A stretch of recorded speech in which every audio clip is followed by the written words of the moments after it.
Welcome dear students to my YouTube channel Excel in English। आशा करती हूँ आप सभी स्वस्थ होंगे, अच्छे होंगे और अपनी पढ़ाई पर पूरी तरह से ध्यान दे रहे होंगे।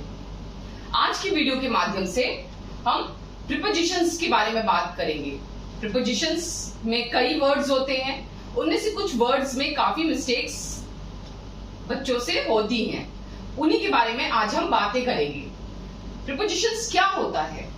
A preposition denotes the position that one person or thing occupies in relation to the other। तो आज के वीडियो के माध्यम से हम since, for और from में हो रहे मिस्टेक्स के बारे में बात करेंगे और इनके रूल्स के बारे में बात करेंगे। आज मैं for और since में हो रहे मिस्टेक्स के बारे में बात करने वाली हूं। आज मैं आपको एक टेक्निक बताने वाली हूं जिसको अगर आप लिखते वक्त ध्यान में रखेंगे तो आपसे मिस्टेक्स नहीं होंगे। For, since. फॉर को हम लेंथ ऑफ टाइम बताने के लिए करते हैं, how long did it take. Since point in time बताते हैं, फ्रॉम वेयर, फ्रॉम व्हेन। तो पहला एग्जांपल लेते हैं, I have been practicing for 2 hours। अगर हम फॉर यूज कर रहे हैं तो 2 hours के साथ यूज करेंगे, और सिंस यूज कर रहे हैं तो हम टाइम, एक्चुअल टाइम बताएंगे, since when. Point in time and length of time. We worked here for 6 days या since Thursday. From when did you start? Since Thursday.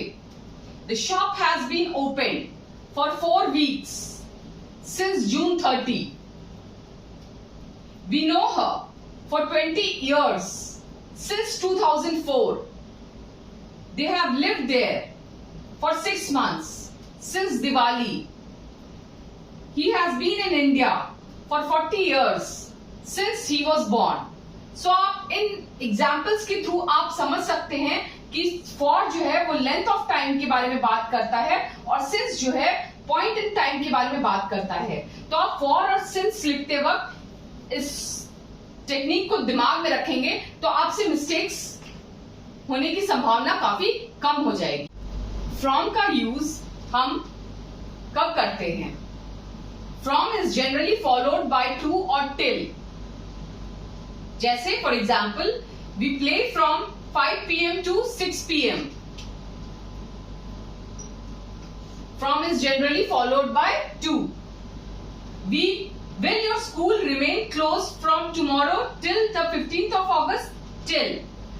तो from में कई बार गड़बड़ियां मिलती हैं, अगर आप इस पे प्रैक्टिस करेंगे तो आपसे मिस्टेक्स कम होंगे। चलिए कुछ एक्सरसाइजेस पर हम ध्यान देते हैं और देखते हैं आपने कितना ज्ञान हासिल किया। I have lived here since या for 2 years। Since या for 2 years। I have lived here for 2 years. She worked here since या for 2018। अगर आप पिछले वाले चार्ट को अगर आप ध्यान में रखेंगे तो आपको तुरंत ध्यान में आएगा कि यहां पर since होगा।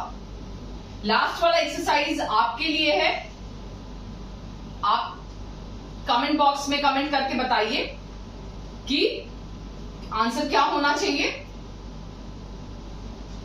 उम्मीद करती हूं कि आज की वीडियो को आपने समझा होगा और आप अपने मिस्टेक्स पे ध्यान दे पाएंगे और आगे से आपसे गलतियां नहीं होंगी। इसी उम्मीद के साथ मैं आज का वीडियो यहीं खत्म करती हूं।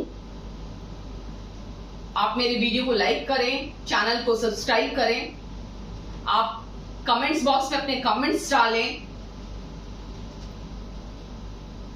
धन्यवाद।